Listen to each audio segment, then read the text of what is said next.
ਸਤਿ ਸ੍ਰੀ ਅਕਾਲ। ਤੁਸੀਂ ਦੇਖ ਰਹੇ ਹੋ ਤਖਤ ਪੰਜਾਬ। ਮੈਂ ਤੁਹਾਡੇ ਨਾਲ ਸੁਖਵਿੰਦਰ ਸਿੰਘ। ਮੇਰੇ ਨਾਲ ਕੈਨੇਡਾ ਦੀ ਧਰਤੀ ਤੋਂ ਡਾਕਟਰ ਹਰਮਨਜੀਤ ਸਿੰਘ ਮੌਜੂਦ ਨੇ। ਅਸੀਂ ਗੱਲਬਾਤ ਕਰਾਂਗੇ ਕਿ ਇੱਕ ਪਾਸੇ ਤਾਂ ਕੈਨੇਡਾ 'ਚ ਵਸਿਆ ਮਿੰਨੀ ਪੰਜਾਬ ਜਿਹਨੂੰ ਕਿਹਾ ਜਾਂਦਾ, ਤੇ ਦੂਜੇ ਪਾਸੇ ਸਾਡੇ ਪੰਜਾਬ ਦੇ ਹਾਲਾਤ ਇੱਥੋਂ ਦੇ ਕੀ ਨੇ, ਉਹ ਤੁਹਾਡੇ ਸਾਡੇ ਸਭ ਦੇ ਸਾਹਮਣੇ ਨੇ। ਪਰ ਉਹਨਾਂ ਨੂੰ ਥੋੜਾ ਜਿਹਾ ਹੋਰ ਖੋਲਣ ਦੀ ਲੋੜ ਹੈ, ਕਿਉਂਕਿ ਘਟਨਾਵਾਂ ਜਦੋਂ ਵਾਪਰਦੀਆਂ ਤਾਂ ਉਹਨਾਂ ਦੇ ਪਿੱਛੇ ਕੋਈ ਨਾ ਕੋਈ ਮਕਸਦ ਜ਼ਰੂਰ ਹੁੰਦਾ।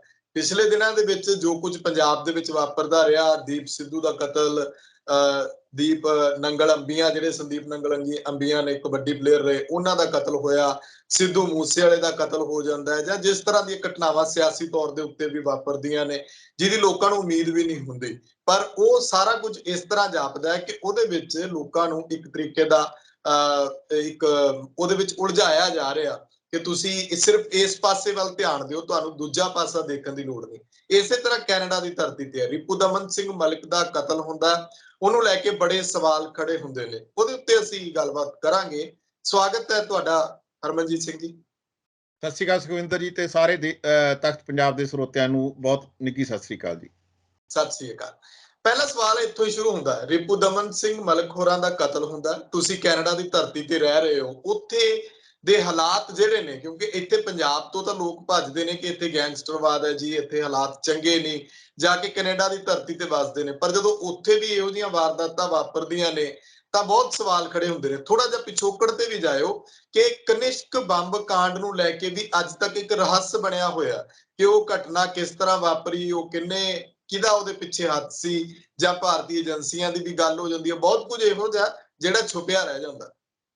ਹਾਂਜੀ ਜੀ ਸੁਖਵਿੰਦਰ ਜੀ, ਇਹ ਬਹੁਤ ਹੀ ਮੰਦਭਾਗੀ ਘਟਨਾ ਵਾਪਰੀ। ਮੈਂ ਆਪਣੇ ਬੈਠਾ ਸੀਗਾ ਤੇ ਮੇਰੇ ਨਾਲ ਹੀ ਗੋਰੇ ਕੰਮ ਕਰਦੇ ਆ, ਤੇ ਉਹਨਾਂ ਨੇ ਮੈਨੂੰ, ਉਹਨਾਂ ਦੇ ਫੋਨ ਤੇ ਮੈਸੇਜ ਆਇਆ, ਉਹਨਾਂ ਨੇ ਮੈਨੂੰ ਦੱਸਿਆ, ਕਹਿੰਦੇ ਇਦਾਂ ਮਲਿਕ ਹੈਜ਼ ਬੀਨ ਸ਼ਾਟਡ।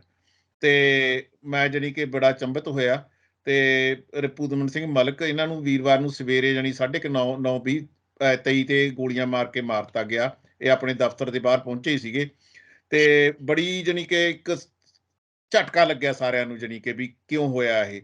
ਤੇ ਹੁਣ 2-3 ਦੀ ਜਾਂਚ ਦੇ ਵਿੱਚ ਕੈਨੇਡਾ ਪੁਲਿਸ, ਕਿਉਂਕਿ ਨਾ ਇਹ ਜਦ ਤੱਕ ਪੁਖਤਾ ਨਹੀਂ ਕਰ ਲੈਂਦੇ ਸਬੂਤਾਂ ਨੂੰ ਜਾਂ ਗੱਲਬਾਤ ਨੂੰ, ਇਹ ਬਿਆਨ ਨਹੀਂ ਦਿੰਦੇ। ਹਾਲੇ ਤੱਕ ਸਿਰਫ ਇਹਨਾਂ ਨੇ ਇਹ ਦੱਸਿਆ ਵੀ ਜਿਹੜੀ ਉਹ ਗੱਡੀ ਵਰਤੀ ਗਈ ਸੀ, ਕਿ ਉਹ ਹੋਇਆ ਇਹ ਕਿ ਜਿਹੜੇ ਸ਼ੂਟਰ ਆ ਉਹ ਪਹਿਲਾਂ ਉੱਥੇ ਜਾਣੀ ਕਿ 7 ਵਜੇ ਪਹੁੰਚ ਗਏ, ਜਿੱਥੇ ਇਹਨਾਂ ਦਾ ਮਾਲ ਦੇ ਵਿੱਚ ਸੀਗਾ ਆਪਣਾ ਦਫ਼ਤਰ, ਤੇ ਉੱਥੇ ਉਹਨਾਂ ਨੇ ਘੰਟੇ ਤੋਂ ਵੱਧ ਸਮਾਂ ਵੇਟ ਕੀਤੀ ਇਹਨਾਂ ਦੀ। ਤੇ ਵੇਟ ਕਰਨ ਤੋਂ ਬਾਅਦ ਜਦੋਂ ਇਹ ਆਏ ਤਾਂ ਇਹਨਾਂ ਦੇ ਗੋਲੀ ਮਾਰ ਕੇ ਇਹਨਾਂ ਦੀ ਹੱਤਿਆ ਹੋ ਗਈ। ਤੇ ਉੱਥੋਂ ਕੁਛ ਮਿੰਟਾਂ ਬਾਅਦ ਵੀ ਜਦੋਂ ਤੱਕ ਪੁਲਿਸ ਪਹੁੰਚਦੀ, ਐਂਬੂਲੈਂਸ ਪਹੁੰਚਦੀ ਆ, ਤਾਂ ਉਦੋਂ ਤੱਕ ਇਹ ਦਮ ਤੋੜ ਚੁੱਕੇ ਸੀ। ਤੇ ਉਹ ਜਿਹੜੇ ਕਾਤਲ ਸੀ, ਉਹ ਮਾਰਨ ਤੋਂ ਬਾਅਦ ਇਹਨਾਂ ਨੂੰ ਹੋਂਡਾ CRV ਦੇ ਵਿੱਚ ਉੱਥੋਂ ਫਰਾਰ ਹੋਏ, ਤੇ ਕੁਛ ਹੀ ਦੂਰੀ ਤੇ ਜਾ ਕੇ ਉਹਨਾਂ ਨੇ ਜਾਣੀ ਕਿ ਉਸ ਵਹੀਕਲ ਨੂੰ ਅੱਗ ਲਾਤੀ। ਤੇ ਉਸ ਤੋਂ ਬਾਅਦ ਜਾਣੀ ਪੁਲਿਸ ਨੇ ਹਲੇ ਤੱਕ ਜਾਣੀ ਉਹ ਵਹੀਕਲ ਦਾ ਸਾਰੀ ਜਾਂਚ ਉਹ ਪਤਾ ਕਰ ਲਿਆ ਵੀ ਕੀ ਹੈ, ਤੇ ਹਲੇ ਉਹਨਾਂ ਨੇ ਇਸ ਤੋਂ ਅੱਗੇ ਕੁਛ ਨਹੀਂ ਦੱਸਿਆ। ਪਰੰਤੂ ਦੇਖੋ ਤੁਸੀਂ, ਇਹ ਜਿਹੜਾ ਕਤਲ ਹੋਇਆ, ਇਹ ਮਤਲਬ ਜਾਣੀ ਕਿ ਪ੍ਰੋਫੈਸ਼ਨਲੀ ਜੇ ਆਪਾਂ ਦੇਖੀਏ ਨਾ, ਕੈਨੇਡਾ ਦੇ ਵਿੱਚ ਪਿਛਲੇ 4-5 ਸਾਲ ਦੇ ਵਿੱਚ ਟੋਰਾਂਟੋ ਤੇ ਵੈਨਕੂਵਰ ਦੇ ਸ਼ਹਿਰਾਂ ਦੇ ਵਿੱਚ ਖਾਸ ਤੌਰ ਤੇ ਆਪਣੇ ਪੰਜਾਬੀਆਂ ਦੇ ਬਹੁਤ ਕਤਲ ਹੋਇਆ। ਤੇ ਉਹਨਾਂ ਦੇ ਵਿੱਚ ਵੀ ਉਹ ਜਿਹੜੇ ਕਤਲ ਹੋਏ ਆ, ਉਹ ਗੈਂਗਵਾਰ ਦੇ ਨਾਲ ਜੁੜੇ ਹੋਏ ਸੀ, ਡਰੱਗ ਡੀਲਿੰਗ ਨਾਲ ਤੇ ਗੈਂਗਵਾਰ ਨਾਲ। ਜਿਵੇਂ ਪੰਜਾਬ ਦੇ ਵਿੱਚ ਹੁਣ ਜਿਵੇਂ ਸਿੱਧੂ ਮੂਸੇਵਾਲੇ ਨੂੰ ਗੈਂਗਵਾਰ ਦੇ ਨਾਲ ਜੋੜਿਆ ਜਾ ਰਿਹਾ।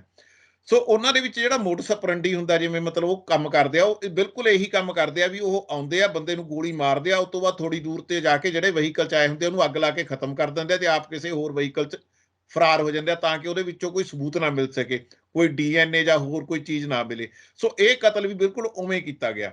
ਸੋ ਇੱਥੋਂ ਇੱਕ ਗੱਲ ਤਾਂ ਲੱਗਦੀ ਆ ਵੀ ਇਹ ਗੈਂਗਸਟਰਾਂ ਦੇ ਨਾਲ ਜੁੜੇ ਹੋਏ ਬੰਦਿਆਂ ਦਾ ਹੀ ਕੰਮ ਆ। ਉਹੀ ਪ੍ਰੋਫੈਸ਼ਨਲ ਸ਼ੂਟਰ ਜਿੱਦਾਂ ਦੇ ਮੂਸੇਵਾਲੇ ਨੂੰ ਮਾਰਨ ਖਾਤਰ ਪੰਜਾਬ ਦੇ ਵਿੱਚ ਵਰਤੇ ਗਏ, ਉਦਾਂ ਦੇ ਹੀ ਸ਼ੂਟਰ ਕੈਨੇਡਾ ਦੇ ਵਿੱਚ ਜਿਹੜੇ ਕੰਮ ਕਰਦੇ ਸੀ ਉਹਨਾਂ ਨੂੰ ਵਰਤਿਆ ਗਿਆ, ਉਹਨਾਂ ਹੀ ਗੈਂਗਸਟਰ ਨੂੰ ਵਰਤਿਆ ਗਿਆ। ਹੁਣ ਤੁਸੀਂ ਦੂਸਰੀ ਗੱਲ ਕੀਤੀ ਵੀ ਰਿਪੁਦਮਨ ਸਿੰਘ ਮਲਿਕ, ਉਹਨਾਂ ਦਾ ਕਤਲ ਐਡੇ ਫਰਕ ਕੀ, ਐਡੀ ਵੱਡੀ ਕੀ ਗੱਲ ਹੋਈ ਜਿਹੜੇ ਪਹਿਲਾਂ ਕਤਲ ਹੋ ਰਹੇ ਸੀ ਉਹਨਾਂ ਨਾਲੋਂ ਵੱਖਰੀ। ਰਿਪੁਦਮਨ ਸਿੰਘ ਮਲਿਕ ਇੱਕ ਜਾਣੀ ਕਿ ਅੱਜ ਦੀ ਤਰੀਕ ਦੇ ਵਿੱਚ ਵੈਨਕੂਵਰ ਦੇ ਵਿੱਚ ਇੱਕ ਬਹੁਤ ਵੱਡੀ ਸ਼ਖਸੀਅਤ ਸਨ, ਜਿਹੜੇ ਕਿ ਉੱਥੇ ਖਾਲਸਾ ਸਕੂਲ ਆ ਬਹੁਤ ਵੱਡਾ, ਉਹਨੂੰ ਮੈਨੇਜ ਕਰਦੇ ਸਨ। ਖਾਲਸਾ ਕ੍ਰੈਡਿਟ ਯੂਨੀਅਨ ਸੀ, ਤੇ ਇਹਨਾਂ ਦਾ ਚੰਗਾ ਨਾਂ ਸੀ। ਪਰੰਤੂ ਜਿਹੜੀ ਵੱਡੀ ਗੱਲ ਉਸ ਤੋਂ ਵੀ ਆ, ਉਹ ਇਹ ਆ ਵੀ ਜਿਹੜਾ ਆਪਾਂ ਨੂੰ ਯਾਦ ਹੋਣਾ, ਜਦੋਂ 1984 ਬਲੂ ਸਟਾਰ ਆਪਰੇਸ਼ਨ ਤੋਂ ਬਾਅਦ ਲਗਭਗ 1 ਸਾਲ ਬਾਅਦ 23 ਜੂਨ 1985 ਨੂੰ 에ਅਰ ਇੰਡੀਆ ਦਾ ਇੱਕ ਜਹਾਜ਼ ਆ ਜਿਹੜਾ, ਉਹ ਲੰਡਨ ਹੀਥਰੋ ਏਅਰਪੋਰਟ ਤੋਂ ਉਤਰਨ ਤੋਂ ਪਹਿਲਾਂ ਜਿਹੜਾ ਕਿ ਕੈਨੇਡਾ ਤੋਂ ਆਇਆ ਸੀ, ਤੇ ਉਹ ਹਵਾ ਦੇ ਵਿੱਚ ਉਹਦੇ ਵਿੱਚ ਬੰਬ ਫਟਦਾ, ਉਹ ਜਹਾਜ਼ ਤਬਾਹ ਹੋ ਜਾਂਦਾ, ਸਮੁੰਦਰ 'ਚ ਡਿੱਗ ਜਾਂਦਾ, ਤੇ ਉਹਦੇ ਵਿੱਚ ਲਗਭਗ 329 ਯਾਤਰੂ ਤੇ ਜਿਹੜੇ ਕਰਮਚਾਰੀ ਆ ਉਹਨਾਂ ਦੀ ਮੌਤ ਹੋ ਜਾਂਦੀ ਆ। ਸੋ ਉਹ ਇੱਕ ਬਹੁਤ ਵੱਡੀ ਮਿਸਟਰੀ ਸੀ। ਉਹਦੀ ਜਾਂਚ ਹੋਈ, ਉਹ ਪਰ ਜਾਂਚ ਜਿਵੇਂ ਤੁਸੀਂ ਭੂਮਿਕਾ ਦੇ ਵਿੱਚ ਦੱਸਿਆ ਵੀ ਉਹਦੇ ਵਿੱਚ ਬਹੁਤ ਖਾਮੀਆਂ ਰਹੀਆਂ। ਸੋ ਉਹਦੇ ਵਿੱਚ ਮੈਂ ਤੁਹਾਨੂੰ ਦੱਸ ਰਿਹਾ ਵੀ ਉਹਦੇ ਵਿੱਚ ਪਹਿਲਾਂ ਆਪਣਾ ਕੇਸ ਚੱਲਿਆ, ਫਿਰ ਉਹ ਤੇ ਜਾਣੀ ਕਿ ਦੁਬਾਰੇ ਇੱਕ ਕਮਿਸ਼ਨ ਬਣਾਇਆ ਗਿਆ ਰਿਟਾਇਰਡ ਜੱਜ ਦੀ ਉਹਦੇ ਵਿੱਚ, ਪਰੰਤੂ ਉਹਦੇ ਵਿੱਚੋਂ ਨਿਕਲ ਕੇ ਕੁਝ ਨਹੀਂ ਆਇਆ। ਸਿਰਫ ਇੱਕ ਵਿਅਕਤੀ ਆ ਜਿਹੜੇ ਉਹਨਾਂ ਨੂੰ ਸਜ਼ਾ ਹੋਈ 5 ਸਾਲ ਦੀ। ਮੈਂ ਹੁਣ ਇਹਨੂੰ ਸਟੈਪ ਬਾਈ ਸਟੈਪ ਦੱਸ ਰਿਹਾ। 1985 ਦੇ ਵਿੱਚ ਬੰਬ ਧਮਾਕਾ ਹੁੰਦਾ ਤੇ ਉਸ ਦੇ ਨਾਲ ਹੀ ਜਦੋਂ ਉਹਦੇ ਵਿੱਚ ਜਾਂਚ ਕਰਦੀ ਹੈ ਤਾਂ ਜਿਹੜੀ ਰਿਪੋਰਟ ਦੇ ਵਿੱਚ ਲਿਖਿਆ ਜਾਂਦਾ ਇੱਕ ਐਲ ਸਿੰਘ ਤੇ ਇੱਕ ਐਮ ਸਿੰਘ ਨਾਂ ਦੇ ਵਿਅਕਤੀ ਆ ਜਿਹੜੇ ਉਹ ਟੈਚੀ ਜਮ੍ਹਾਂ ਕਰਾਉਂਦੇ ਆ ਉੱਥੇ 에ਅਰਪੋਰਟ ਤੇ ਜਾ ਕੇ। ਉਹਨਾਂ ਦੀ ਪੁਲਿਸ ਨੇ ਹਾਲੇ ਤੱਕ ਸ਼ਨਾਖਤ ਨਹੀਂ ਹੋਈ ਵੀ ਉਹ ਐਲ ਸਿੰਘ ਕੌਣ ਸੀ ਤੇ ਐਮ ਸਿੰਘ ਕੌਣ ਸੀ। ਸੋ ਇਸ ਦੀ ਜਦੋਂ ਜਾਂਚ ਚੱਲਦੀ ਆ ਤਾਂ ਇਹਦੇ ਵਿੱਚ ਫਿਰ ਆਪਣਾ ਇੰਦਰਜੀਤ ਸਿੰਘ ਰਿਆੜ, ਤਲਵਿੰਦਰ ਸਿੰਘ ਪਰਮਾਰ, ਇਹਨਾਂ ਨੂੰ ਜਾਣੀ ਕਿ ਨਾਮਜ਼ਦ ਕੀਤਾ ਜਾਂਦਾ। ਇੱਕ ਅਜੈਬ ਸਿੰਘ ਬਾਗੜੀ, ਤਲਵਿੰਦਰ ਸਿੰਘ ਪਰਮਾਰ ਆ ਜਿਹੜੇ ਬੱਬਰ ਖਾਲਸਾ ਦੇ ਸੀ, ਤੇ ਜਿਹੜੇ ਇੰਦਰਜੀਤ ਸਿੰਘ ਰਿਆਤ ਆ ਉਹਨਾਂ ਨੇ ਮੰਨਿਆ ਤੇ ਉਹਨਾਂ ਨੇ ਜਾਣੀ ਕਿ ਬੰਬ ਬਣਾਇਆ ਸੀ ਡੰਕਨ ਦੇ ਵਿੱਚ ਰਹਿ ਕੇ ਉਹਨਾਂ ਨੇ। ਤੇ ਉਹ ਜਦੋਂ ਬੰਬ ਬਣਾਇਆ ਤੇ ਉਸ ਤੋਂ ਬਾਅਦ ਇੰਦਰਜੀਤ ਸਿੰਘ ਰਿਆਤ ਨੂੰ ਤਾਂ ਸਜ਼ਾ ਹੋ ਗਈ ਤੇ ਜਿਹੜੇ ਤਲਵਿੰਦਰ ਸਿੰਘ ਪਰਮਾਰ ਸੀਗੇ ਉਹਨਾਂ ਨੂੰ ਕੋਈ ਸਜ਼ਾ ਨਹੀਂ, ਬਾਅਦ ਬਰੀ ਕਰਤਾ ਗਿਆ ਇੱਕ ਵਾਰੀ। ਤੇ ਉਸ ਤੋਂ ਬਾਅਦ ਉਹ ਇੰਡੀਆ ਦੇ ਵਿੱਚ ਆਉਂਦੇ ਆ ਤੇ 1992 ਦੇ ਵਿੱਚ ਪੰਜਾਬ ਪੁਲਿਸ ਉਹਨਾਂ ਦਾ ਮੁਕਾਬਲੇ ਦੇ ਵਿੱਚ ਸ਼ਹੀਦ ਦਿਖਾ ਦਿੰਦੀ ਹੈ, ਜਦ ਕਿ ਕਿਹਾ ਜਾ ਰਿਹਾ ਵੀ ਉਹਨਾਂ ਨੂੰ ਜੰਮੂ ਤੋਂ ਕਿਸੇ ਹੋਟਲ ਦੇ ਵਿੱਚੋਂ ਫੜਿਆ ਗਿਆ। 4-5 ਦਿਨ ਉਹਨਾਂ ਦੀ ਕਸਟਡੀ 'ਚ ਇੰਟੈਰੋਗੇਸ਼ਨ ਹੋਈ ਤੇ ਚਲੋ ਜੋ ਵੀ ਹੋਇਆ ਤੇ ਉਹਨਾਂ ਦੀ ਡੈਥ ਹੋ ਜਾਂਦੀ ਆ, ਉਹਦੇ ਨਾਲ ਵੀ ਫਾਈਲ ਬੰਦ ਹੋ ਗਈ। ਉਸ ਦੇ ਨਾਲ ਇੱਕ ਜਿਹੜੀ ਮੈਂ ਰਿਪੋਰਟ ਪੜ੍ਹ ਰਿਹਾ ਸੀਗਾ ਉਹਦੇ ਵਿੱਚ ਨਾ ਇੱਕ ਇਹ ਸੀਗਾ ਬਈ ਜਦੋਂ ਇਹ ਕੈਨੇਡੀਅਨ ਏਜੰਸੀਆਂ ਜਿਹੜੀ ਇੱਥੇ ਦੀ ਹੈਗੀ ਆ, ਇੱਕ ਤਾਂ RCMP ਆ ਜਿਹੜੀ ਪੁਲਿਸ ਆ, ਇੱਕ ਹੈਗੀ ਆ ਕੈਨੇਡੀਅਨ ਸਿਕਿਉਰਿਟੀ ਇੰਟੈਲੀਜੈਂਸ ਸਰਵਿਸਿਜ਼, ਉਹ ਜਿਹੜੀ ਜਿਵੇਂ ਆਪਣੀਆਂ ਇੰਟੈਲੀਜੈਂਸ ਸਰਵਿਸਿਜ਼ ਉਵੇਂ ਆ, ਉਹਨਾਂ ਦੇ ਬੰਦੇ ਜਿਹੜੇ ਆ ਵੀ ਉਹ ਇਹਨਾਂ ਦੇ ਜਿਹੜਾ ਇਹਨੇ ਬੰਬ ਬਣਾਇਆ ਇਹਨਾਂ ਦੇ ਗਰੁੱਪ ਦੇ ਵਿੱਚ ਵੜ ਚੁੱਕੇ ਸੀ। ਤੇ ਉਹਦੇ ਵਿੱਚ ਜਾਣੀ ਕਿ ਦੱਸਿਆ ਜਾ ਰਿਹਾ ਵੀ ਇੱਕ ਸੁਰਜਣ ਸਿੰਘ ਗਿੱਲ ਦਾ ਨਾਮ ਵਿਅਕਤੀ ਸੀ ਜਿਹੜਾ ਕਿ 3 ਦਿਨ ਪਹਿਲਾਂ ਕਹਿੰਦਾ ਐਲਾਨ ਕਰ ਦਿੰਦਾ ਬੰਬ ਧਮਾਕੇ ਤੋਂ ਵੀ ਮੈਂ ਬੱਬਰ ਖਾਲਸਾ ਛੱਡੀ ਤੇ ਹੁਣ ਮੈਂ ਇੱਕ ਆਮ ਸਿੱਖ ਬਣ ਗਿਆ।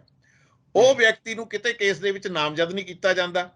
ਉਹ ਉੱਥੋਂ ਕੈਨੇਡਾ ਤੋਂ ਇੰਗਲੈਂਡ ਆ ਜਾਂਦਾ ਤੇ ਉਸ ਤੋਂ ਬਾਅਦ ਉਹਦੀ ਕੋਈ ਖਬਰ ਨਹੀਂ ਵੀ ਉਹ ਬੰਦਾ ਕੌਣ ਸੀ, ਕਿੱਥੇ ਗਿਆ।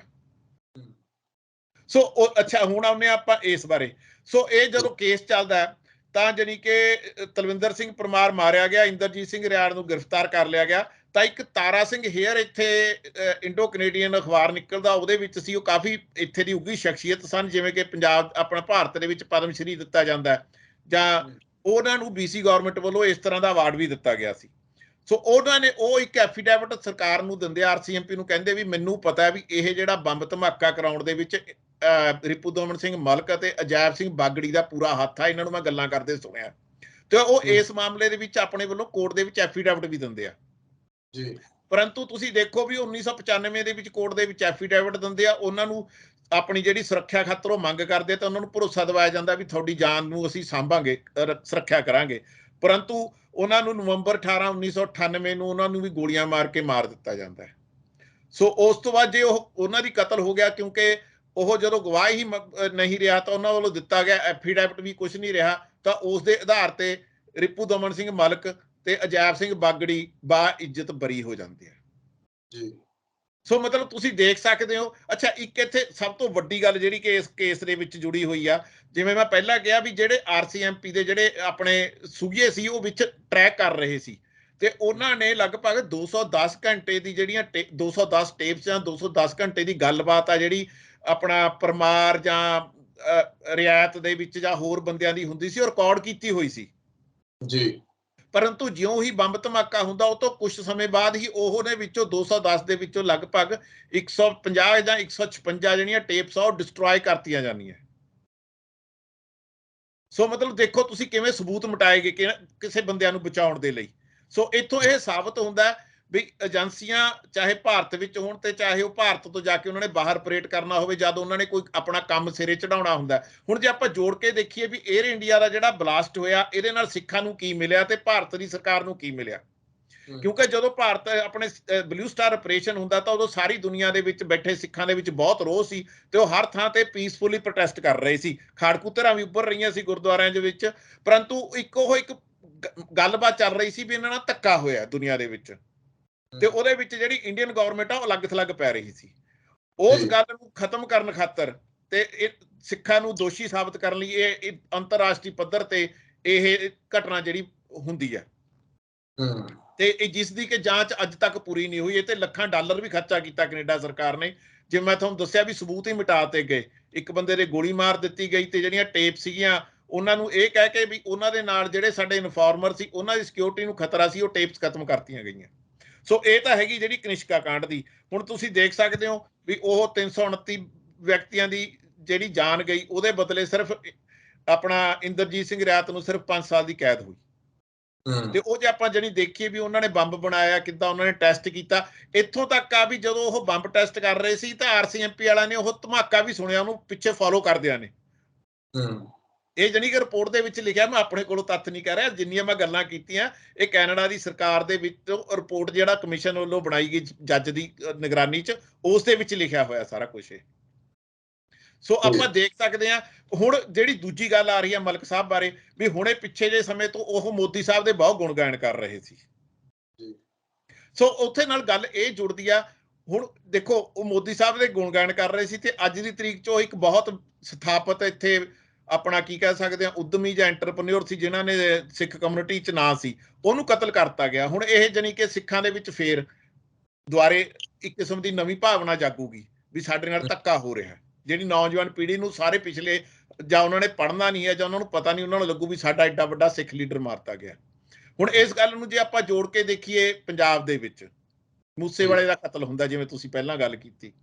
ਹੁਣ ਜੇ ਆਪਾਂ ਦੇਖੀਏ ਮੂਸੇਵਾਲੇ ਦੇ ਕਤਲ ਦੇ ਨਾਲ ਕਿਹਨੂੰ ਫਾਇਦਾ ਹੋਇਆ, ਕਿਹਨੂੰ ਨੁਕਸਾਨ ਹੋਇਆ? ਮੂਸੇਵਾਲੇ ਦੇ ਕਤਲ ਕਰਕੇ ਹੀ ਸਿਮਰਜੀਤ ਸਿੰਘ ਮਾਨ ਜਿੱਤਦੇ ਆ। ਜੇ ਆਪਾਂ 2-3 ਗੱਲਾਂ ਮੈਂ ਜਾਣੀ ਦਰਸ਼ਕ ਆਪ ਇਸ ਗੱਲ ਤੋਂ ਜੱਜ ਕਰਨ, ਕਤਲ ਤੋਂ 3-4 ਦਿਨ ਪਹਿਲਾਂ ਜਿਹੜੇ ਕਾਹਨ ਸਿੰਘ ਵਾਲਾ ਆਪਣੇ ਸਿਮਰਜੀਤ ਸਿੰਘ ਮਾਨ ਅਕਾਲੀ ਦਲ ਦੇ, ਉਹ ਉੱਥੇ ਮੂਸੇ ਪਿੰਡ ਜਾਂਦੇ ਆ ਤੇ ਉਹ ਫੋਨ ਲਾ ਕੇ ਮੂਸੇ ਵਾਲੇ ਨੂੰ ਕਹਿੰਦੇ ਵੀ ਮਾਨ ਸਾਹਿਬ ਨਾਲ ਗੱਲ ਕਰ ਲਓ, ਤੇ ਉਹ ਕਹਿੰਦਾ ਬਾਪੂ ਜੀ ਸਤਿ ਸ੍ਰੀ ਅਕਾਲ, ਤੁਹਾਨੂੰ ਮਿਲਣਾ ਸੀ। ਇੰਨੀ ਕਿ ਜਾਣੀ ਕਿ ਵੀਡੀਓ ਦਿਖਾਈ ਜਾਂਦੀ ਆ। ਤੇ ਮੈਨੂੰ ਲੱਗਦਾ ਕੋਈ ਵੀ ਨੌਜਵਾਨ ਆ ਜਿਹੜਾ ਵੱਡੇ ਬਜ਼ੁਰਗ ਨਾਲ ਗੱਲ ਕਰੂਗਾ ਇਦਾਂ ਹੀ ਕਰੂਗਾ, ਬਾਪੂ ਜੀ ਸਤਿ ਸ੍ਰੀ ਅਕਾਲ, ਮੈਂ ਤੁਹਾਨੂੰ ਮਿਲਣਾ ਸੀ ਜਾਂ ਪੈਰੀ ਪੈਣਾ ਜੀ, ਮਤਲਬ। ਸੋ ਉਸ ਨਾਲ ਇਹ ਦਿਖਾਇਆ ਗਿਆ ਵੀ ਮੂਸੇਵਾਲਾ ਤਾਂ ਮਾਨ ਸਾਹਿਬ ਦਾ ਬਹੁਤ ਵੱਡਾ ਫੈਨ ਸੀ। ਤੇ ਉਹ ਤੋਂ ਕੁਝ ਦਿਨਾਂ ਬਾਅਦ ਹੀ ਮੂਸੇਵਾਲੇ ਦੀ ਦਿਨ ਦਿਹਾੜੇ ਕਤਲ ਹੋ ਜਾਂਦਾ। ਤੇ ਹੁਣੇ ਇਹ ਪੁਲਿਸ ਨੇ, ਪੰਜਾਬ ਪੁਲਿਸ ਨੇ ਜਾਂ ਸੈਂਟਰ ਦਿੱਲੀ ਪੁਲਿਸ ਨੇ ਬਿਆਨ ਦਿੱਤਾ ਕਿ ਜਿੱਦਣ ਕਤਲ ਕੀਤਾ ਗਿਆ ਉਦਣ ਗੋਲਡੀ ਬਰਾੜ ਜਾਂ ਜਿਹੜੇ ਉਹਦੇ ਕੰਟਰੋਲ ਕਰਨ ਵਾਲੇ ਸੀ, ਉਹਨਾਂ ਵੱਲੋਂ ਹੁਕਮ ਆਇਆ ਵੀ ਤੁਸੀਂ ਅੱਜ ਕੰਮ ਕਰਨਾ ਹੀ ਕਰਨਾ। ਹੋ ਸਕਦਾ ਜਿਹੜਾ ਮੂਸੇਵਾਲੇ ਨੂੰ ਮਾਰ ਕੇ ਜਿਹੜਾ ਕੰਮ ਸਿੱਧ ਹੁੰਦਾ ਸੀ ਉਹ ਹੋ ਗਿਆ ਹੋਵੇ, ਤੇ ਹੋ ਸਕਦਾ ਇਹ ਰਿਕਾਰਡਿੰਗ ਇੱਕ ਚੀਜ਼ ਹੋਵੇ ਉਹਦੇ ਵਿੱਚੋਂ। ਕਿਉਂਕਿ ਜਿਹੜਾ ਮੂਸੇਵਾਲੇ ਨੂੰ ਕਤਲ ਕਰਨਾ, ਇਹ ਚਾਹੇ ਕੀਤਾ ਕਤਲ ਉਹਦਾ ਆਪਣਾ ਗੈਂਗਸਟਰਾਂ ਨੇ ਆ ਜਿਵੇਂ ਆਪਣਾ ਸਾਬਤ ਹੋ ਰਿਹਾ, ਪਰ ਉਹ ਇੱਕ ਰਾਜਨੀਤਿਕ ਕਤਲ ਆ। ਉਹਦੇ ਨਾਲ ਬਹੁਤ ਜਾਣੀ ਕਿ ਗੱਲਾਂ ਜੁੜੀਆਂ ਹੋਈਆਂ। ਉਹਦੀ ਇੱਕ ਵਿਚਾਰਧਾਰਾ ਸੀ, ਪਿੰਡ ਨਾਲ ਜੁੜ ਰਿਹਾ ਸੀ, ਉਹ ਅਣਖ ਦੀ ਗੱਲ ਕਰ ਰਿਹਾ ਸੀ, ਤੇ ਉਹਦੇ ਤੋਂ ਕਈ ਤਰ੍ਹਾਂ ਨੂੰ ਖਤਰਾ ਸੀ, ਜਿਹੜੀਆਂ ਸਥਾਪਿਤ ਧਿਰਾਂ ਸੀ, ਤੇ ਉਹਨੂੰ ਵਰਤ ਕੇ ਮਾਨ ਸਾਹਿਬ ਆਪਣੀ ਇਲੈਕਸ਼ਨ ਜਿੱਤ ਗਏ। ਤੇ ਹੁਣ ਮਾਨ ਸਾਹਿਬ ਨੇ ਜਿਹੜਾ ਬਿਆਨ ਦਿੱਤਾ ਤੁਸੀਂ ਆਪ ਹੀ ਦੇਖ ਸਕਦੇ ਹੋ। ਮੈਂ ਡਾਕਟਰ ਸਾਹਿਬ ਇਹਦੇ ਤੇ ਵੀ ਆਵਾਂਗਾ। ਮੈਂ ਥੋੜਾ ਜਿਹਾ ਜਿਹੜੀ ਆਪਣੀ ਚਰਚਾ ਚੱਲ ਰਹੀ ਹੈ ਉਹਦੇ ਤੇ ਦੁਬਾਰਾ ਤੁਹਾਨੂੰ ਲੈ ਕੇ ਆਵਾਂ ਕਿ ਰਿਪੁਦਮਨ ਸਿੰਘ ਮਲਿਕ ਹੋਰਾਂ ਦੀ ਗੱਲ ਕਰਦਾ ਮੈਂ, ਕੱਲੀ ਮੂਸੇਵਾਲੇ ਦੀ ਬਾਅਦ ਵਿੱਚ ਕਰਾਂਗਾ। ਰਿਪੁਦਮਨ ਸਿੰਘ ਮਲਿਕ ਨੂੰ ਲੈ ਕੇ ਉੱਥੋਂ ਦੀ ਤਾਂ ਸਰਕਾਰ ਜਾਂ ਉੱਥੋਂ ਦੀ ਜਿਹੜੀ ਪੁਲਿਸ ਹੈ ਕੈਨੇਡਾ ਦੀ, ਉਹਨੇ ਹਾਲੇ ਤੱਕ ਕੋਈ ਵੀ ਜਨਤਕ ਨਹੀਂ ਕੀਤਾ ਕਿ ਹੱਥ ਕਿਹਦਾ। ਪਰ ਇੱਥੇ ਇੰਡੀਆ ਦੇ ਵਿੱਚ, ਇੱਥੇ ਪੰਜਾਬ ਦੇ ਵਿੱਚ ਲਗਾਤਾਰ ਜਿਹੜਾ ਉਹ ਚਰਚਾ ਹੋ ਰਹੀ ਹੈ ਕਿ ਜੀ ਉਹਨਾਂ ਨੇ ਮੋਦੀ ਸਾਹਿਬ ਨੂੰ ਚਿੱਠੀ ਜਿਹੜੀ ਲਿਖੀ ਸੀ, ਇਹਦਾ ਕਨੈਕਸ਼ਨ ਜਿਹੜਾ ਉਹ ਵੱਖਵਾਦੀਆਂ ਨਾਲ ਜੁੜਦਾ ਹੈ, ਖਾਲਿਸਤਾਨੀਆਂ ਨਾਲ ਜੁੜਦਾ ਹੈ। ਮਤਲਬ ਕਿ ਇਸ ਤਰੀਕੇ ਦਾ ਇੱਕ ਪ੍ਰੋਪੇਗੰਡਾ ਕਹਿ ਲਓ ਕਿ ਖੜਾ ਕੀਤਾ ਜਾ ਰਿਹਾ ਹੈ। ਇਹਦਾ ਕਿਹਨੂੰ ਫਾਇਦਾ ਹੁੰਦਾ ਨਜ਼ਰ ਆਉਂਦਾ? ਇਹ ਦੇਖੋ ਜੀ, ਇਹ 2-3 ਗੱਲਾਂ ਦੇਖੋ, ਆਪਾਂ ਨੂੰ ਜੇ ਸਰਕਾਰਾਂ ਦੀਆਂ ਚਾਲਾਂ ਇੰਨੀ ਛੇਤੀ ਸਮਝ ਲੱਗਣ ਲੱਗ ਜਾਂਦੀਆਂ, ਜਿਹੜੀ ਥਰਡ ਸਟੇਟ ਕਿਹਾ ਜਾਂਦਾ, ਤਾਂ ਆਪਾਂ ਜਾਣੀ ਕਿ ਆਪਾਂ ਉਹਨਾਂ ਤੋਂ ਵੱਡੇ ਹੋ ਜਾਂਦੇ। ਸੋ ਇਹ ਗੱਲ ਇਹ ਬਿਲਕੁਲ ਤੁਹਾਡੀ ਸਹੀ ਆ ਵੀ ਕੈਨੇਡਾ ਦੇ ਵਿੱਚ ਇਦਾਂ ਦੀ ਕੋਈ ਗੱਲ ਨਹੀਂ, ਪਰੰਤੂ ਇਹ ਜਾਣੀ ਕਿ ਬਾਰ-ਬਾਰ ਗੱਲ ਉਭਾਰੀ ਜਾ ਰਹੀ ਹੈ। ਜਿਵੇਂ ਕਿ ਸੌਰੀ ਮੈਨੂੰ ਫੇਰ ਕਹਿਣਾ ਪਿਆ, ਮੂਸੇਵਾਲੇ ਕਤਲ ਨੂੰ ਜਾਣਬੁੱਝ ਕੇ ਗੈਂਗਸਟਰਾਂ ਦੇ ਨਾਲ ਜੋੜਿਆ ਜਾ ਰਿਹਾ, ਤੇ ਉਹ ਇੱਕ ਖਾਸ ਟੀਵੀ ਤੇ ਕੁਝ ਖਾਸ ਮੀਡੀਆ ਹਾਊਸ ਆ ਜਿਹੜੇ ਬਾਰ-ਬਾਰ ਇਸ ਗੱਲ ਨੂੰ ਪ੍ਰਮੋਟ ਕਰ ਰਹੇ ਆ। ਤੇ ਇਦਾਂ ਹੀ ਇਸ ਗੱਲ ਦੇ ਵਿੱਚ ਵੀ ਬਾਰ-ਬਾਰ ਇਹ ਹੁਣ ਸਾਬਤ ਕੀਤਾ ਜਾ ਰਿਹਾ ਵੀ ਉਹਨੂੰ ਤਾਂ ਜਿਹੜੀ ਉਹਨੇ ਚਿੱਠੀ ਲਿਖੀ ਸੀ ਉਹਦੇ ਕਰਕੇ ਮਾਰਿਆ ਗਿਆ ਜੀ। ਤੇ ਇੱਕ ਗੱਲ ਇਹ ਵੀ ਹੋ ਸਕਦੀ ਆ ਵੀ ਉਹਦੇ ਮੋਦੀ ਸਾਹਿਬ ਨਾਲ ਨੇੜਤਾ ਵਧਣ ਦੇ ਨਾਲ ਹੋ ਸਕਦਾ ਕਿਸੇ ਨੂੰ ਆਪਣਾ ਕੋਈ ਖਤਰਾ ਹੋਇਆ ਹੋਵੇ, ਕੀ ਪਤਾ ਏਜੰਸੀਆਂ ਨੂੰ ਲੱਗਿਆ ਹੋਵੇ, ਕਿਉਂਕਿ ਅਫਸਰ ਤਾਂ ਉਹੀ ਰਹਿੰਦੇ ਆ ਨਾ ਜੀ। ਉਹ ਵਿਚਾਰਧਾਰਾ ਜਿਹੜੀ ਸਰਕਾਰਾਂ ਬਦਲਦੀਆਂ ਰਹਿਣ, ਜਿਹੜੀਆਂ ਏਜੰਸੀਆਂ ਹੁੰਦੀਆਂ ਇਹਨਾਂ ਦੀ ਕਾਰਵਾਈ ਉਦਾਂ ਹੀ ਚੱਲਦੀ ਰਹਿੰਦੀ ਆ। ਸੋ ਇਹ ਆਪਾਂ ਇਹਦੇ ਬਾਰੇ ਕੁਝ ਨਹੀਂ ਕਹਿ ਸਕਦੇ। ਹਾਂ, ਇਹਦੇ ਵਿੱਚ ਇੱਕੋ ਜ਼ਰੂਰ ਹੋ ਸਕਦਾ, ਜੇ ਵੱਖਵਾਦੀ ਆਪਾਂ ਇਹ ਕਹਿ ਸਕੀਏ ਵੱਖਵਾਦੀਆਂ ਵੱਲੋਂ ਮਾਰਿਆ ਗਿਆ, ਤਾਂ ਉਸ ਦੇ ਅਧੀਨ ਕਈ ਨੌਜਵਾਨ ਮੁੰਡਿਆਂ ਨੂੰ ਫੜ ਕੇ ਜੇਲ੍ਹਾਂ ਦੇ ਵਿੱਚ ਸੁੱਟਿਆ ਜਾਊਗਾ ਜਿਹੜੇ ਵਿਚਾਰਧਾਰਕ ਤੌਰ ਤੇ ਲੜਦੇ ਆ ਜਾਂ ਕੋਈ ਹੋਰ ਗੱਲ ਆ। ਸੋ ਗੱਲ ਉੱਥੇ ਆਉਂਦੀ ਆ ਵੀ ਪੰਜਾਬ ਦੇ ਨੌਜਵਾਨਾਂ ਨੂੰ ਇਸ ਗੱਲ ਦੇ ਨਾਲ ਨੁਕਸਾਨ ਜ਼ਰੂਰ ਹੋਊਗਾ, ਹੋਰ ਕਿਸੇ ਨੂੰ ਹੋਵੇ ਚਾਹੇ ਨਾ ਹੋਵੇ। ਜੀ ਤੁਸੀਂ ਸੁਣਿਆ ਪਿਛਲੇ ਦਿਨਾਂ ਦੇ ਵਿੱਚ ਪ੍ਰਧਾਨ ਮੰਤਰੀ ਸਾਹਿਬ ਨੇ ਜਸਟਿਨ ਟਰੂਡੋ ਦੇ ਨਾਲ ਕਿਤੇ ਸੰਮੇਲਨ ਦੇ ਵਿੱਚ ਮੁਲਾਕਾਤ ਹੋਈ, ਉਦੋਂ ਵੀ ਉਹਨਾਂ ਨੇ ਖਾਲਿਸਤਾਨ ਦਾ ਮਸਲਾ ਚੁੱਕਿਆ। ਤੁਸੀਂ ਤਾਂ ਕੈਨੇਡਾ ਦੀ ਧਰਤੀ ਤੇ ਰਹਿੰਦੇ ਹੋ, ਇੱਥੇ ਖਾਲਿਸਤਾਨ ਦੀ ਹਵਾ ਕਿੱਦਾਂ ਦੀ ਹੈ? ਕੀ ਮਤਲਬ ਕਿ ਵਾਕਈ ਕੁਝ ਖਾਲਿਸਤਾਨ ਨੂੰ ਲੈ ਕੇ ਹੈ, ਜਾਂ ਫਿਰ ਸੋਸ਼ਲ ਮੀਡੀਆ ਦੇ ਉੱਤੇ ਹੀ ਇੱਧਰੋਂ ਉੱਧਰੋਂ ਭੜਕਾਊ ਬਿਆਨਬਾਜ਼ੀ ਕਿ ਪੰਜਾਬ ਦੇ ਵਿੱਚ ਉਹੋ ਜਿਹੇ ਹਾਲਾਤ ਪੈਦਾ ਹੋਣ? ਦੇਖੋ ਜੀ, ਜਿਹੜੇ ਇੱਥੇ 99.9% ਸਿੱਖ ਆ ਜਿਹੜੇ, ਉਹਨਾਂ ਨੂੰ ਕਿਸੇ ਨੂੰ ਖਾਲਿਸਤਾਨ ਨਾਲ ਕੋਈ ਉਹ ਨਹੀਂ ਹੈ। ਕੁਝ ਕੁ ਲੋਕ ਹੈਗੇ ਆ, ਚਲੋ 99% ਕਹਿ ਦਿੰਦੇ ਆ, ਪਰੰਤੂ ਜਿਹੜਾ ਇਹ ਮੁੱਦਾ ਉਛਾਲਿਆ ਜਾ ਰਿਹਾ, ਇਹ ਜਿੱਕਣਾ ਪੰਜਾਬ ਦੇ ਵਿੱਚ ਵੀ ਜਿਹੜੇ ਗੁਰਦੁਆਰਿਆਂ ਤੇ ਕਾਬਜ਼ ਧੜੇ ਆ, ਇੱਥੇ ਜਿਹੜਾ ਗੁਰਦੁਆਰੇ ਆ ਕੈਨੇਡਾ ਦੇ ਵਿੱਚ, ਉਹ ਇੱਕ ਕਿਸਮ ਦਾ ਬਿਜ਼ਨਸ ਆ। ਤੁਹਾਨੂੰ ਜਾਣ ਕੇ ਹੈਰਾਨੀ ਹੋਊਗੀ ਵੀ ਜਿਵੇਂ ਘਰ ਵਿਕਦੇ ਆ, ਉਦਾਂ ਇੱਥੇ ਚੱਲਦੇ ਗੁਰਦੁਆਰੇ ਵਿਕਦੇ ਆ, ਵੀ ਗੁਰਦੁਆਰੇ ਦੀ ਆਮਦਨ ਕਿੰਨੀ ਆ ਤੇ ਉਸ ਆਧਾਰ ਤੇ ਗੁਰਦੁਆਰੇ ਦਾ ਅੱਗੇ ਸੌਦਾ ਹੋ ਜਾਂਦਾ। ਸੋ ਜਿਹੜੇ ਇੱਥੇ ਬਹੁਤੇ ਗੁਰਦੁਆਰੇ, ਗਿਣਤੀ ਦੇ ਗੁਰਦੁਆਰੇ ਜਿਨ੍ਹਾਂ ਦੇ ਵਿੱਚ ਕਿ ਵੋਟਾਂ ਦੁਆਰਾ ਕਮੇਟੀਆਂ ਚੁਣੀਆਂ ਜਾਂਦੀਆਂ ਤੇ ਉਹਨਾਂ ਦੇ ਵਿੱਚ ਆਮ ਲੋਕਾਂ ਕੋਲੇ ਆ, ਪਰ ਬਹੁਤੇ ਜਿਹੜੇ ਪ੍ਰਾਈਵੇਟ ਗੁਰਦੁਆਰੇ ਆ ਤੇ ਉਹਨਾਂ ਗੁਰਦੁਆਰਿਆਂ ਦੇ ਵਿੱਚ ਸ਼ਹੀਦਾਂ ਦੇ ਨਾਂ ਤੇ ਜਾਂ ਹੋਰ ਇਦਾਂ ਦੇ ਭੜਕਾਊ ਭਾਸ਼ਣ ਦੇ ਕੇ ਨੌਜਵਾਨਾਂ ਨੂੰ, ਜਾਂ ਜਿਹੜੇ ਲੋਕ ਸਮਾਂ ਘੱਟ ਦੇ ਸਕਦੇ ਵੀ ਗੁਰਦੁਆਰੇ ਗਏ ਤੇ ਉੱਥੇ ਉਹਨਾਂ ਨੇ ਜਿਹੜਾ ਗਿਆ ਉਹਦੇ ਵਿਚਾਰ ਸੁਣ ਲਏ, ਉਹਨਾਂ ਨੂੰ ਭੜਕਾ ਕੇ ਤੇ ਪੈਸੇ ਇਕੱਠੇ ਕਰਨ ਦਾ ਕੰਮ ਆ। ਸੋ ਉਹ ਚੀਜ਼, ਕਿਉਂਕਿ ਉਹ ਲੋਕਾਂ ਦਾ ਬਿਜ਼ਨਸ ਹੁਣ, ਮੈਂ ਅੱਗੇ ਜਾ ਕੇ ਗੱਲ ਕਰਨੀ ਸੀ ਵੀ ਕਿਸਾਨੀ ਅੰਦੋਲਨ ਦੇ ਨਾਲ ਬਹੁਤ ਕੁਝ ਫਰਕ ਪਿਆ, ਉਹਨਾਂ ਦੀਆਂ ਦੁਕਾਨਦਾਰੀਆਂ ਤੇ ਵੀ ਅਸਰ ਹੋਇਆ ਸੀ।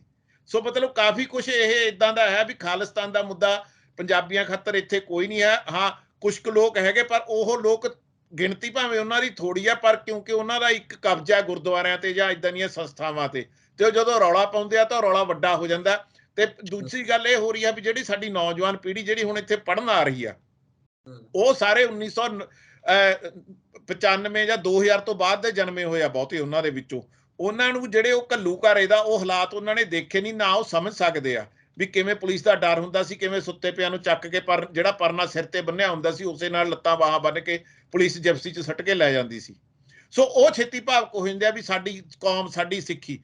ਪਰੰਤੂ ਗੱਲ ਹੈ, ਉਹਨਾਂ ਨੂੰ ਇਸ ਗੱਲ ਵੱਲ ਧਿਆਨ ਨਹੀਂ ਦੇਣ ਦਿੱਤਾ ਜਾ ਰਿਹਾ ਬਾਰ-ਬਾਰ ਸਿੱਖੀ 'ਚ ਉਲਝਾ ਕੇ ਵੀ ਤੁਹਾਨੂੰ ਜੇ ਪੰਜਾਬ ਛੱਡਣ ਲਈ ਮਜਬੂਰ ਕੀਤਾ, ਉਹ ਕਿਹੜੇ ਹਾਲਾਤਾਂ ਨੇ ਕੀਤਾ। ਕਿਉਂਕਿ ਮੈਂ ਤੁਹਾਨੂੰ ਕਿਸੇ ਦਿਨ ਫੇਰ ਗੱਲ ਕਰਾਂਗੇ ਵੀ ਲਗਭਗ ਹਰ ਆਪਣਾ ਮਹੀਨੇ 5 ਤੋਂ 4 ਲਾਸ਼ਾਂ ਟੋਰਾਂਟੋ ਤੋਂ ਤੇ ਇੰਨੀਆਂ ਵੈਨਕੂਵਰ ਤੋਂ ਆਪਣੇ ਪੰਜਾਬੀ ਵਿਦਿਆਰਥੀਆਂ ਦੀਆਂ ਪੰਜਾਬ ਵਾਪਸ ਆ ਰਹੀਆਂ। ਉਹਦੇ ਵੱਖ-ਵੱਖ ਕਾਰਨ, ਉਹ ਇੱਕ ਪੂਰਾ ਟੌਪਿਕ ਆ। ਸੋ ਇੱਥੇ ਆ ਕੇ ਉਹ ਡਿਪਰੈਸ਼ਨ ਦੇ ਸ਼ਿਕਾਰ ਹੁੰਦੇ ਆ, ਉਹ ਫਾਈਨੈਂਸ਼ੀਅਲ ਪ੍ਰੋਬਲਮਾਂ 'ਚ ਆਉਂਦੇ ਆ, ਉਹ ਰਿਲੇਸ਼ਨ ਦੇ ਵਿੱਚ ਦੁਖੀ ਹੁੰਦੇ ਆ। ਸੋ ਉਹ ਵਿਚਾਰੇ ਕੋਈ ਸੁਖੀ ਨਹੀਂ ਹੈ ਇੱਥੇ ਆ ਕੇ ਜਦੋਂ ਆਉਂਦਾ, ਪਹਿਲੇ ਘੱਟੋ ਘੱਟ ਪਹਿਲੇ 4-5 ਸਾਲ। ਸੋ ਨਿਆਣਿਆਂ ਦਾ ਜਿਹੜਾ ਧਿਆਨ ਆ ਵੀ ਉਹ ਆਪਣੀਆਂ ਮੁਸ਼ਕਲ ਇਸ ਗੱਲ ਬਾਰੇ ਸੋਚਣ ਵੀ ਸਾਨੂੰ ਕਿਉਂ ਆਉਣ ਲਈ ਮਜਬੂਰ ਹੋਣਾ ਪਿਆ, ਉਹਨਾਂ ਨੂੰ ਸਿੱਖੀ ਦੇ ਵਿੱਚ ਉਲਝਾ ਕੇ ਤੇ ਆਪਣੀ ਜਿਹੜੀ ਰਾਜਨੀਤੀ ਸਿੱਧੀ ਕੀਤੀ ਜਾ ਰਹੀ ਆ, ਗੁਰਦੁਆਰਿਆਂ ਦੇ ਵਿੱਚ ਵੀ ਤੇ ਪੰਜਾਬ ਦੇ ਵਿੱਚ ਵੀ। ਜੀ, ਇੱਕ ਸਵਾਲ ਜਿਹੜਾ ਸਿੱਧੂ ਮੂਸੇਵਾਲੇ ਦੇ ਉੱਤੇ ਤੁਸੀਂ ਗੱਲ ਕਰ ਰਹੇ ਸੀ ਕਿ ਕਾਹਨ ਸਿੰਘ ਵਾਲਾ ਹੋਰਾਂ ਦਾ ਮਿਲਣਾ ਤੇ ਉਸ ਤੋਂ ਬਾਅਦ ਕਤਲ ਦੀ ਵਾਰਦਾਤ ਦਾ ਵਾਪਰਨਾ, ਕਈ ਵਾਰੀ ਕੋਇਨਸੀਡੈਂਸ ਵੀ ਤਾਂ ਹੋ ਸਕਦਾ ਹੈ ਡਾਕਟਰ ਸਾਹਿਬ ਕਿ ਚਲੋ ਕੁਦਰਤੀ ਬੰਦਾ ਜਾ ਕੇ ਮਿਲ ਲਿਆ ਤੇ ਉਸ ਤੋਂ ਬਾਅਦ ਘਟਨਾ ਵਾਪਰ ਗਈ। ਜਿਵੇਂ ਆਪਾਂ ਕਿਸੇ ਨੂੰ ਮਿਲੀਏ ਤੇ ਅਗਲੇ ਦਿਨ ਉਹਦੀ ਡੈਥ ਹੋ ਜੇ ਜਾਂ ਕੋਈ ਉਹਦੇ ਨਾਲ ਇਹ ਉਂਗਲ ਚੁੱਕਣ, ਕਿਉਂਕਿ ਇਹਦੇ ਉੱਤੇ ਵੀ ਬਹੁਤ ਸਵਾਲ ਖੜੇ ਹੁੰਦੇ ਨੇ ਕਿ ਜੇ ਤੁਸੀਂ ਇਹ ਗੱਲ ਕਹਿੰਦੇ ਹੋ ਤਾਂ ਉਹਦੀ ਪੂਰੀ ਜ਼ਿੰਮੇਵਾਰੀ ਲੈਣੀ ਪੈਂਦੀ ਹੈ ਕਿ ਆਖਿਰਕਾਰ ਇਹ ਸਿਰਫ ਸ਼ੰਕਿਆਂ ਦੇ ਤੱਕ ਨਾ ਸੀਮਤ ਰਹਿ ਜੇ, ਕਿਉਂਕਿ ਲੋਕਾਂ ਦੇ ਮਨਾਂ ਦੇ ਵਿੱਚ ਵੀ ਫਿਰ ਸ਼ੰਕਾ ਖੜਾ ਹੋਏਗਾ। ਹਾਲਾਂਕਿ ਇਹ ਜ਼ਰੂਰ ਹੈ, ਮੈਂ ਉਹ ਤੁਹਾਡੀ ਉਸ ਗੱਲ ਨੂੰ ਵੀ ਕਹਿਣਾ ਕਿ ਇਹ ਜ਼ਰੂਰ ਹੈ ਕਿ ਇੱਥੇ ਵੀ ਕਿਤੇ ਨਾ ਕਿਤੇ ਚਰਚਾ ਲੋਕਾਂ 'ਚ ਚੱਲਦੀ ਰਹਿੰਦੀ ਹੈ ਕਿ ਆਖਿਰਕਾਰ ਵਾਪਰਿਆ ਕੀ, ਇਹ ਘਟਨਾਵਾਂ ਜੁੜਦੀਆਂ ਕਿੱਦਾਂ ਨੇ। ਕਿਉਂਕਿ ਦੀਪ ਸਿੰਘ ਸਿੱਧੂ ਨੇ ਜਿਸ ਤਰੀਕੇ ਨਾਲ ਸਿਮਰਨਜੀਤ ਸਿੰਘ ਮਾਨ ਦੀ ਸਪੋਰਟ ਕੀਤੀ ਸੀ, ਜਾ ਕੇ ਸੰਗਰੂਰ 'ਚ ਝਾੜੂ ਤੇ ਕਿਰਪਾਨ ਦਾ ਮੇਲ ਦਿਖਾਇਆ ਸੀਗਾ ਕਿ ਬਿਲਕੁਲ ਨਹੀਂ ਹੋ ਸਕਦਾ, ਤਾਂ ਉਸੇ ਤਰੀਕੇ ਨਾਲ ਸਿੱਧੂ ਮੂਸੇਵਾਲਾ ਕਹਿੰਦਾ ਗੱਲਾਂ ਤਾਂ ਰਲਦੀਆਂ ਨੇ ਪਰ ਸ਼ੰਕੇ ਬਹੁਤ ਖੜੇ ਹੁੰਦੇ ਨੇ। ਦੇਖੋ ਸੁਖਵਿੰਦਰ ਜੀ, ਮੈਂ ਵੀ ਇਹ ਨਹੀਂ ਮੈਂ ਵੀ ਜ਼ਿੰਮੇਵਾਰੀ ਨਾਲ ਕਹਿਣਾ, ਪਰ ਮੈਂ ਵੀ ਜਿਵੇਂ ਲੋਕੀ ਗੱਲਾਂ ਜੋੜ ਕੇ ਮੈਂ ਵੀ ਲੋਕਾਂ ਦੀ ਜਿਹੜੀ ਗੱਲਬਾਤ ਤੋਂ ਆਪਾਂ ਇੱਥੇ ਗੱਲਬਾਤ ਕਰਦੇ ਹਾਂ ਉਸੇ ਦੇ ਆਧਾਰ ਤੇ ਮੈਨੂੰ ਵੀ ਕਿਸੇ ਨੇ ਗੱਲ ਇਹ ਕਹੀ ਤੇ ਮੈਂ ਉਸੇ ਗੱਲ ਨੂੰ ਆਧਾਰ ਬਣਾ ਕੇ ਜਾਨੀ ਕਿ ਜੁੜਦੀ ਹੈ। ਦੇਖੋ, ਇੱਕ ਮੈਨੂੰ ਅੱਜ ਹੀ ਸੱਜਣ ਦੱਸ ਰਹੇ ਸੀ, ਕਹਿੰਦੇ ਵੀ ਸਿਮਰਜੀਤ ਸਿੰਘ ਮਾਨ ਉਹਨਾਂ ਨੇ ਪਹਿਲਾਂ ਇੱਕ ਬਿਆਨ ਦਿੱਤਾ ਸੀ ਵੀ ਦੀਪ ਸਿੱਧੂ ਤੇ ਮੂਸੇਵਾਲੇ ਦੇ ਕਤਲ ਦਾ ਸਿੱਖਾਂ ਨੂੰ ਬਹੁਤ ਫਾਇਦਾ ਹੋਇਆ। ਤੇ ਮਤਲਬ ਤੇ ਦੇਖੋ ਵੀ ਕਿਸੇ ਦੀ ਚਿੜੀਆਂ ਦੀ ਮੌਤ ਦੇ ਗਵਾਰਾਂ ਦਾ ਹਾਸਾ ਹੋਰ ਸਿੱਖ ਕਿਸੇ ਨੂੰ ਤਾਂ ਭਾਵੇਂ ਫਾਇਦਾ ਨਾ ਹੋਇਆ ਹੋਵੇ ਜਾਂ ਨਾ ਹੋਇਆ ਹੋਵੇ, ਮਾਨ ਸਾਹਿਬ ਨੂੰ ਜ਼ਰੂਰ ਫਾਇਦਾ ਹੋਇਆ ਵੀ ਉਹਨਾਂ ਦੀ ਜਿਹੜੀ ਡੁੱਬੀ ਹੋਈ ਰਾਜਨੀਤੀ ਦੇ ਵਿੱਚੋਂ ਉਹ ਮੁੜ ਕੇ ਦੁਆਰੇ ਉਸ ਤੇ ਆ ਗਏ। ਸੋ ਇਹ ਲੋਕਾਂ ਦੀਆਂ ਦੰਦ ਕਥਾਵਾਂ ਹੀ ਨਹੀਂ ਜੀ, ਪਰ ਜੇ ਲੋਕੀ ਗੱਲ ਕਰਦੇ ਆ, ਜਾਣੀ ਕਿ ਇਹ ਲੋਕਾਂ ਦੇ ਵਿੱਚ ਪ੍ਰਚਲਿਤ ਗੱਲ ਹੀ ਮੈਂ ਕਰ ਰਿਹਾ। ਸੋ ਉਹ ਲੋਕੀ ਇਹ ਸੋਚਦੇ ਆ ਵੀ ਇਹ ਗੱਲਾਂ ਕਿੱਥੇ ਜੁੜਦੀਆਂ ਨੇ, ਵੀ ਹੋ ਸਕਦਾ ਇਹ ਸੋ ਮਤਲਬ ਗੱਲ ਇਹ ਆ, ਮਤਲਬ ਵੀ ਫਾਇਦਾ ਤਾਂ ਮਾਨ ਸਾਹਿਬ ਨੂੰ ਹੋਇਆ ਤੇ ਸੋ ਇਹ ਗੱਲਬਾਤ ਹੈ ਜੀ। ਜੀ ਸੁਖਵਿੰਦਰ ਜੀ। ਮੈਂ ਸਿਮਰਨਜੀਤ ਸਿੰਘ ਮਾਨ ਤੇ ਹੀ ਆਉਣਾ ਕਿ ਉਹਨਾਂ ਨੇ ਅੱਜ ਇੱਥੇ ਸਾਡੇ ਇੰਡੀਆ ਦੇ ਸਮੇਂ ਦੇ ਅਨੁਸਾਰ ਲੋਕ ਸਭਾ ਮੈਂਬਰ ਦੀ ਸਹੁੰ ਚੁੱਕ ਲਈ ਹੈ, ਪਰ ਚਰਚਾਵਾਂ ਹਾਲੇ ਵੀ ਉਹੀ ਚੱਲ ਰਹੀਆਂ ਕਿ ਜੋ ਕੁਝ ਉਹਨਾਂ ਨੇ ਲੋਕ ਸਭਾ 'ਚ ਜਾਣ ਤੋਂ ਪਹਿਲਾਂ ਸ਼ਹੀਦ ਭਗਤ ਸਿੰਘ ਨੂੰ ਲੈ ਕੇ ਕਿਹਾ, ਜਾਂ ਉਹਨਾਂ ਦੀਆਂ ਜਿਸ ਤਰ੍ਹਾਂ ਦੀ ਉਹਨਾਂ ਦੇ ਨਾਨਾ ਜੀ ਨੂੰ ਲੈ ਕੇ ਸਵਾਲ ਉਹਨਾਂ ਉੱਤੇ ਖੜੇ ਹੋ ਰਹੇ ਨੇ, ਇਹ ਬਹੁਤ ਕੁਝ ਇਹੋ ਜਿਹਾ ਜਿਹਦੇ ਤੋਂ ਮਤਲਬ ਕਿ ਕਿਤੇ ਨਾ ਕਿਤੇ ਸਵਾਲ ਸਿਮਰਨਜੀਤ ਸਿੰਘ ਮਾਨ ਹੋਰਾਂ ਤੇ ਵੀ ਖੜੇ ਹੋ ਜਾਂਦੇ ਨੇ, ਕਿਤੇ ਨਾ ਕਿਤੇ ਭਾਰਤੀ ਜਿਹੜੀ ਸਟੇਟ ਆ ਉਹ ਤੇ ਵੀ ਖੜੇ ਹੋ ਜਾਂਦੇ ਨੇ ਕਿ ਇਹ ਸਿੱਖਾਂ ਨੂੰ ਲੈ ਕੇ ਕਿਤੇ ਕੋਈ ਦੋਹਰੇ ਤਰੀਕੇ ਦੀ ਰਾਜਨੀਤੀ ਤਾਂ ਨਹੀਂ ਨਵੇਂ ਤਰੀਕੇ ਨਾਲ ਸ਼ੁਰੂ ਹੋ ਰਹੀ। ਇਹੀ ਸਭ ਤੋਂ ਵੱਡਾ ਖਤਰਾ ਸੁਖਵਿੰਦਰ ਜੀ। ਜਿਵੇਂ ਹੁਣ ਆਪਾਂ ਮੂਸੇਵਾਲੇ ਦੀ ਗੱਲ ਕਰ ਰਹੇ ਸੀਗੇ, ਮਤਲਬ ਤੁਸੀਂ ਦੇਖੋ ਇਹ ਤਾਂ ਪਤਾ ਲੱਗ ਗਿਆ ਵੀ ਕਿਹੜਾ ਸ਼ੂਟਰ ਕਿੱਥੇ ਬੈਠਾ। ਗੋਲਡੀ ਬਰਾੜ ਦੀਆਂ ਵੀਡੀਓ ਆ ਰਹੀਆਂ, ਉਹਨੂੰ ਹਾਲ ਤੱਕ ਜੇ ਟਰੈਕ ਕਰਨ ਤੇ ਆਵੇ, ਜੇ ਉਹ ਜਿਹੜੀ ਕੁੜੀ ਸੀ ਕਿਸਾਨੀ ਅੰਦੋਲਨ ਵੇਲੇ ਜਿਹਨੇ ਟਵੀਟ ਕੀਤਾ ਸੀ, ਉਹ ਮੈਨੂੰ ਨਾਂ ਭੁੱਲ ਗਿਆ ਉਹਦਾ, ਉਸ ਨੂੰ 2 ਦਿਨਾਂ ਦੇ ਵਿੱਚ ਫੜ ਕੇ ਤੇ ਉਹਦੇ ਉੱਪਰ ਦੇਸ਼ ਧਰੋਹ ਦਾ ਪਰਚਾ ਦਿੱਤਾ ਜਾ ਸਕਦਾ। ਤਾਂ ਗੋਲਡੀ ਬਰਾੜ ਜਿੱਥੋਂ ਕਿਹੜੇ ਉਹ IP ਐਡਰੈਸ ਤੋਂ ਕੰਮ ਕਰ ਰਿਹਾ, ਗੱਲਬਾਤ ਕਰ ਰਿਹਾ, ਪਹਿਲਾਂ ਉਹਨੇ ਲੇਖੀ ਨਾਲ ਗੱਲ ਕੀਤੀ, ਹੁਣ ਫੇਰ ਦੁਬਾਰੇ ਕੀਤੀ, ਤਾਂ ਉਹ ਨਹੀਂ ਕਿਉਂ ਟਰੈਕ ਕੀਤਾ ਜਾ ਸਕਦਾ ਵੀ ਉਹ ਕਿਹੜੇ ਸ਼ਹਿਰ 'ਚ ਬੈਠਾ, ਕਿੱਥੇ ਬੈਠਾ। ਦੂਸਰੀ ਗੱਲ ਇਹ ਆ ਵੀ ਮੂਸੇਵਾਲਾ ਘਰੋਂ ਨਿਕਲਦਾ 5 ਮਿੰਟ ਦੇ ਵਿੱਚ ਉਹਦਾ ਕਤਲ ਹੋ ਜਾਂਦਾ, 5 ਤੋਂ 10 ਮਿੰਟ ਦੇ 15 ਮਿੰਟ ਦੇ ਵਿੱਚ ਕੀ ਉਹ ਸ਼ੂਟਰ 10 ਬੰਦੇ ਕਾਰ ਦੇ ਵਿੱਚ ਹੀ ਬੈਠੇ ਸਨ ਵੀ ਉਡੀਕ ਰਹੇ ਸਨ ਵੀ ਸੁਨੇਹਾ ਆਉਣਾ, ਉਹਨਾਂ ਨੂੰ ਵੀ ਕਾਰ ਚਲਾ ਕੇ ਜਾਣ ਨੂੰ ਸਮਾਂ ਲੱਗਿਆ ਹੋਊਗਾ, ਵੀ ਉਹ ਕਿੱਥੇ ਬੈਠੇ ਸਨ, ਉਹ ਮੂਸੇ ਪਿੰਡ 'ਚ ਸਨ ਜਾਂ ਮਾਨਸੇ 'ਚ ਸਨ, ਉਹ ਕਿਹੜਾ ਉਹਨਾਂ ਨੂੰ ਬੰਦੇ ਨੇ ਠਹਿਰ ਪ੍ਰੋਵਾਈਡ ਕੀਤੀ ਸੀ, ਉਹਨੂੰ ਕੌਣ ਉਹਨਾਂ ਦੀ ਸਪੋਰਟ ਕਰ ਰਿਹਾ ਸੀ, ਇਸ ਬਾਰੇ ਕੋਈ ਗੱਲਬਾਤ ਨਹੀਂ ਹੋ ਰਹੀ। ਉਹਨਾਂ ਦੀਆਂ ਕਾਰ ਰਿਕਾਰਡਿੰਗ ਜਾਂ ਉਸ ਕਿਹੜੇ ਮਤਲਬ ਜਿਹੜੀ ਦੂਰੋਂ ਦਿੱਲੀ ਪੁਲਿਸ ਫੜੀ ਜਾਂਦੀ ਆ ਬੰਦੇ, ਪਰ ਜਿਹੜਾ ਕੁਝ ਮਾਨਸਾ ਦੇ ਵਿੱਚ ਵਾਪਰਿਆ, ਵੱਡੀ ਗੱਲ ਇਹ ਆ ਵੀ ਉਸ ਘਟਨਾ ਸਥਲ ਦੇ ਆਲੇ ਦੁਆਲੇ ਜਿਹੜਾ ਕੁਝ ਉਸ ਦਿਨ ਵਾਪਰਿਆ ਉਹਦੇ ਬਾਰੇ ਹਾਲੇ ਤੱਕ ਕੋਈ ਜਾਂਚ ਜਾਂ ਜਾਣਕਾਰੀ ਨਹੀਂ ਆਪਾਂ ਨੂੰ ਸਾਂਝੀ ਕੀਤੀ ਗਈ।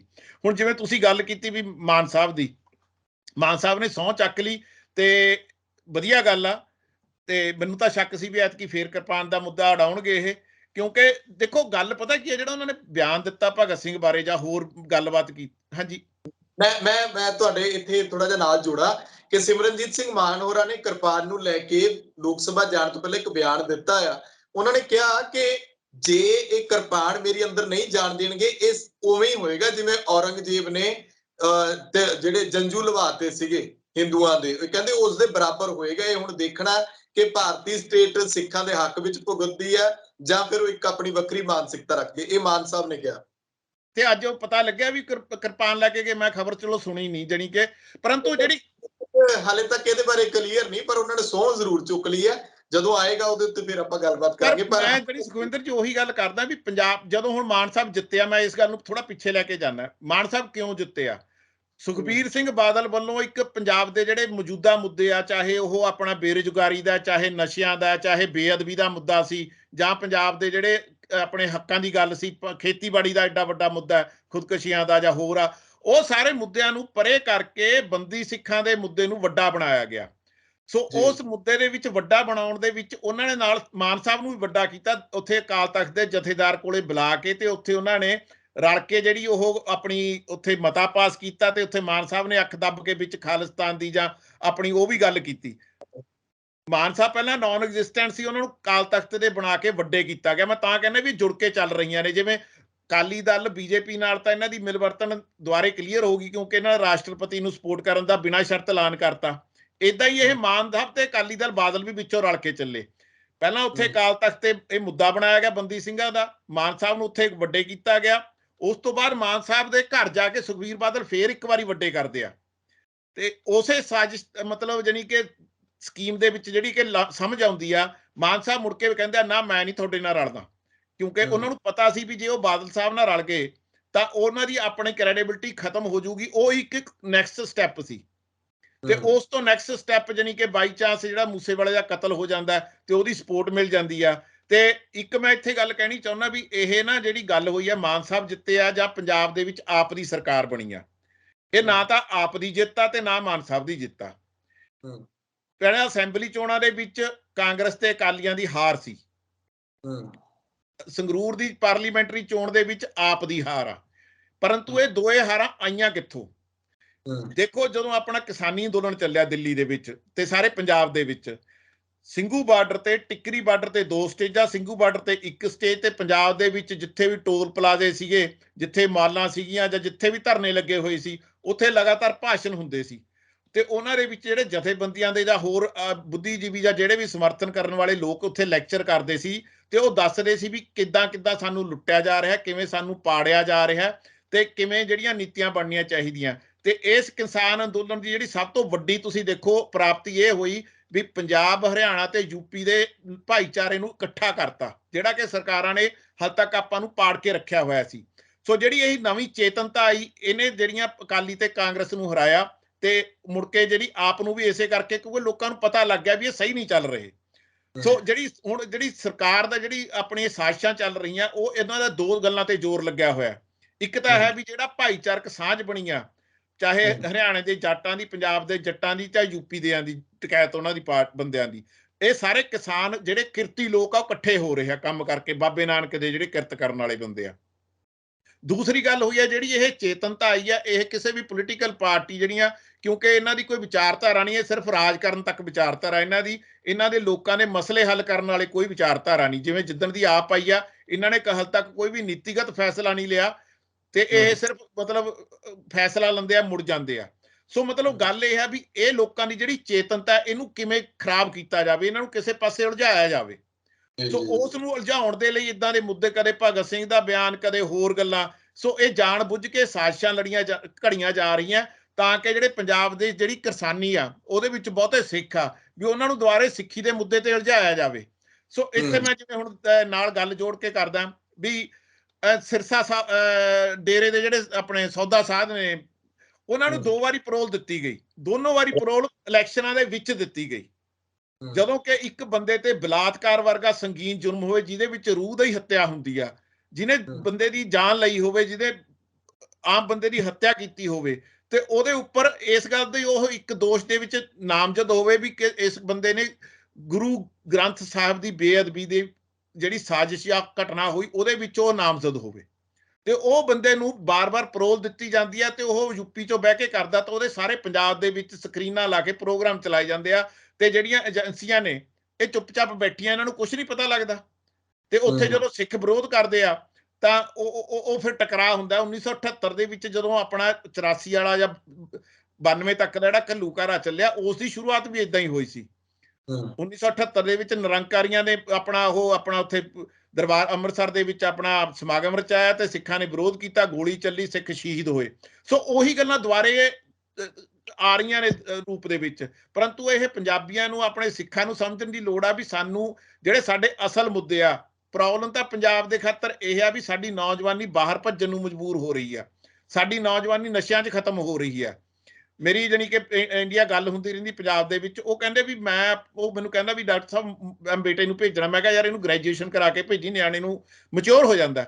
ਉਹ ਕਹਿੰਦਾ ਜੇ 4 ਸਾਲ ਇੱਥੇ ਰਹਿ ਗਏ ਨੇ, ਨਸ਼ੇ 'ਚ ਲੱਗ ਜਾਣਾ, ਨਸ਼ੇ 'ਚ ਲੱਗ ਜਾਣਾ। ਸਹੀ ਗੱਲ ਆ। ਮਤਲਬ ਕਿੱਡੀ ਵੱਡੀ ਸਰਦਰਦੀ ਆ। ਮੁੱਦੇ ਤਾਂ ਅਸਲੀ ਇਹ ਆ, ਤੇ ਇਹ ਸਾਨੂੰ ਕਦੇ ਸਰਸੇ ਸਾਧ ਦੇ, ਕਦੇ ਬੇਅਦਬੀ ਦੇ, ਤੇ ਕਦੇ ਮਾਨਸਾ ਵਰਗੇ ਭਗਤ ਸਿੰਘ ਨੂੰ ਨਿੰਦ ਕੇ ਜਾਣੀ ਕਿ ਹੋਰ ਮੁੱਦਿਆਂ 'ਚ ਉਲਝਾਇਆ ਜਾ ਰਿਹਾ। ਸੋ ਜਿਹੜੀ ਇਹ ਸਭ ਤੋਂ ਵੱਡੀ ਸਰਕਾਰਾਂ ਖਾਤਰ ਸਿਰਦਰਦੀ ਇਸ ਟਾਈਮ ਤੇ ਇਹ ਆ ਵੀ ਜਿਹੜੀ ਕਿਸਾਨੀ ਅੰਦੋਲਨ 'ਚੋਂ ਚੇਤਨਤਾ ਪੈਦਾ ਹੋਈ ਆ, ਲੋਕਾਂ ਨੂੰ ਸਮਝ ਲੱਗਣ ਲੱਗਿਆ ਵੀ ਸਾਡੇ ਅਸਲੀ ਮੁੱਦੇ ਕੌਣ ਆ, ਕਿਵੇਂ ਆ, ਤੇ ਕਿਹੜੇ ਮੁੱਦੇ ਆ, ਕਿਵੇਂ ਹੱਲ ਹੋਣਗੇ, ਤੇ ਕੌਣ-ਕੌਣ ਸਾਨੂੰ ਲੁੱਟਦਾ ਰਿਹਾ। ਸੋ ਉਸ ਵਿਚਾਰਧਾਰਾ ਨੂੰ ਖਤਮ ਕਰਨ ਖਾਤਰ ਇਹ ਜਿਹੜਾ ਸਿੱਖੀ ਦਾ ਜਿਹੜਾ ਹਊਆ ਕ੍ਰੀਏਟ ਕੀਤਾ ਜਾ ਰਿਹਾ, ਇਦਾਂ ਹੀ ਹੁਣ SYL ਦਾ ਮੁੱਦਾ ਦੁਆਰੇ ਚੱਕਿਆ ਜਾ ਰਿਹਾ, ਚੰਡੀਗੜ੍ਹ ਦਾ ਮੁੱਦਾ ਦੁਆਰੇ ਵੱਡਾ ਕੀਤਾ ਜਾ ਰਿਹਾ।